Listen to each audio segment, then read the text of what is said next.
Hi, this is David with David's Tutorials and Vlog Post 23-16. And in today's vlog post, I'd like to tell you a story. Now, the last few vlog posts I've posted have pretty much been tutorials, and yes, this is David's Tutorials channels.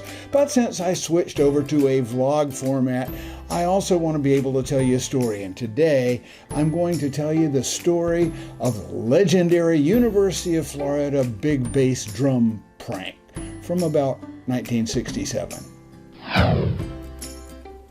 First, I'd like to tell you, what is the big bass drum? Well, the University of Florida for years, way long before I got there, I know, back in the dark ages when dinosaurs roamed the earth, yeah. Okay, but the University of Florida purchased a giant bass drum. It's probably 6 feet in diameter. And I was told by some of the older people who were there at the time that when they purchased this drum, they went to the drum manufacturer. I think it might have been either Ludwig or Pearl or one of the other big drum manufacturers of the time. And they wanted them to get the biggest drum they could get that would still make a boom. And they did, and they researched it, and they made this thing 6 feet in diameter, and the thing was probably, I would say 14 inches wide. And you'll see a picture of it here in a second, but this was the biggest boom that they could get. In other words, if they made it any bigger than that, it would not sound, it would just go thud. And they did not want to have what they now call the biggest boom in Dixie to be the biggest thud in Dixie. So they bought this drum, and there are other schools that have large bass drums, but as I understand it, and I haven't tested this myself, they don't really play. But this one does play, and it gets a boom. And I have actually played it, not in a performance, but in where they stored it. I played the big boom bass drum, and it does. It gets a very big boom, and of course when you play it, it kind of rattles your guts. Now here are some pictures that I was able to harvest off of the internet. They are not pictures of the people that I'm going to tell you about because I just could not find those pictures, but you will see that it is a very large bass drum, and it was kind of a trademark of the Gator band, and maybe still is, I don't know. Let me tell you now about Kathy and Paul. Now, Kathy was a majorette in the Gator band when I was playing brass, and when we were marching band, I played the mellophone, and when we were concert band, I played the French horn. But Kathy was one of these people who was a friend. Now, she was a girl and she was a friend, but she was not a girlfriend. She was more like a pal. Haven't you ever had a pal of the opposite sex, somebody that you really enjoyed being around, and it wasn't because of a romantic interest? Well, this was what Kathy was. And I spent a lot of time with Kathy, and she had a boyfriend that was not me, and his name was Paul. Now, Paul was a person in charge of the big bass drum crew. And in the Gator band, we of course abbreviated the big bass drum to the BBD. So Paul was in charge of the BBD crew, and Kathy was his girlfriend, and Kathy was my pal. Okay, now, Paul did something that Kathy was really unhappy with, and I'm sure it had to do with romantic entanglements, and I'm just not going to even speculate about that. But Kathy, if you're watching this right now, let me know what it was. Or Paul, if you're watching it, let me know what it was. But anyway, she wasn't too happy with that. And she was venting to me one afternoon, and she said, I need to do something to really get to him. So we hatched a plan that we were going to steal the BBD.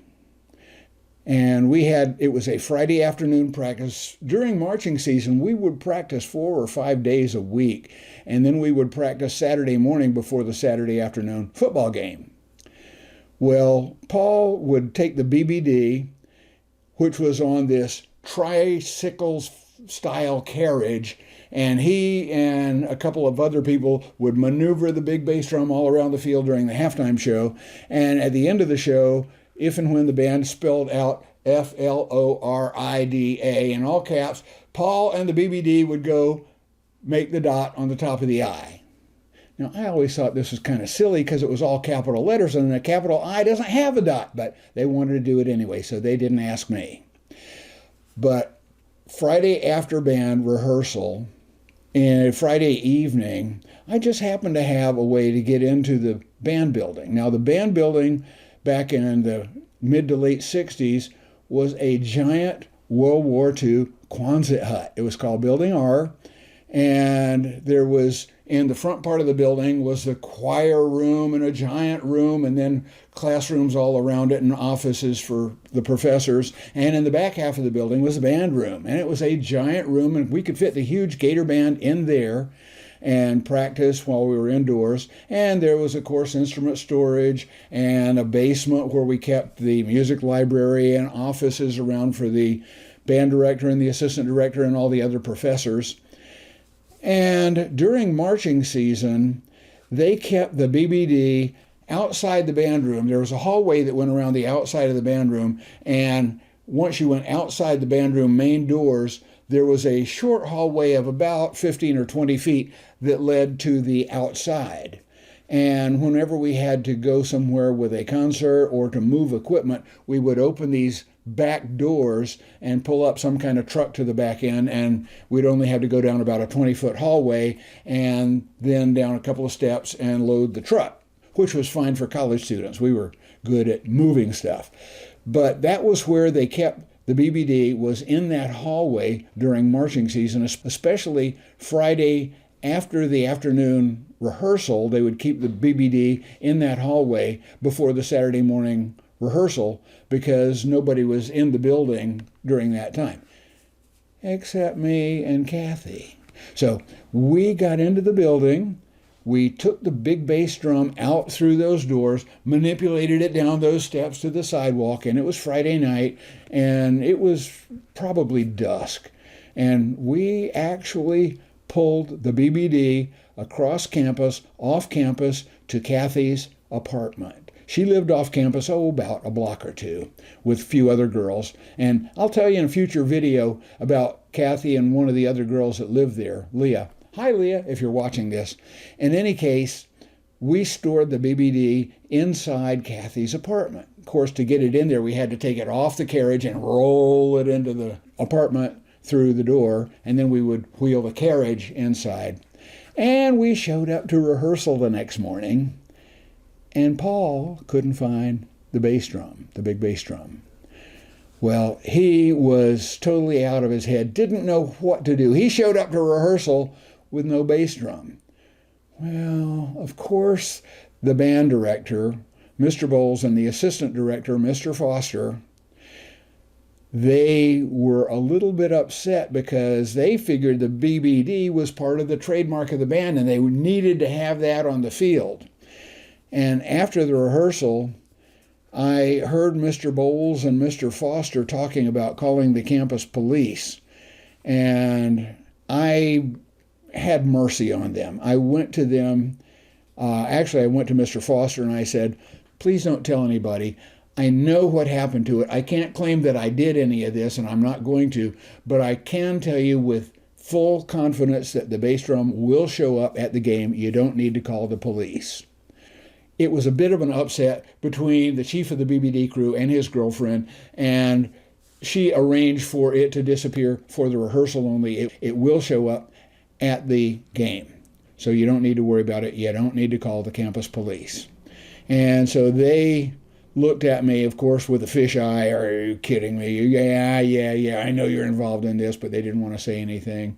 And the bass drum, it did magically show up at the game that afternoon, and Paul was relieved, and Mr. Bowles and Mr. Foster were relieved, and Kathy never said a word to Paul about what had happened, but that was the legendary University of Florida Gator Band BBD prank in about 1967.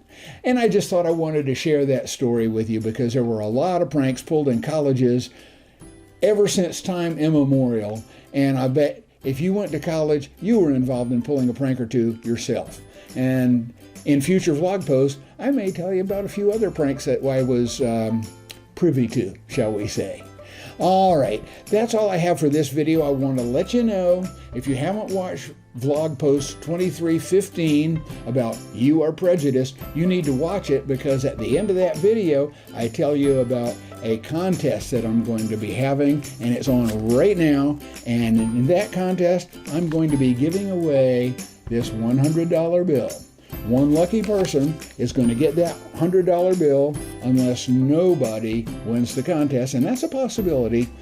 But you have to watch that video to take part in the contest, and then you have to go to www.davidstutorials.com/contest to enter with your entry.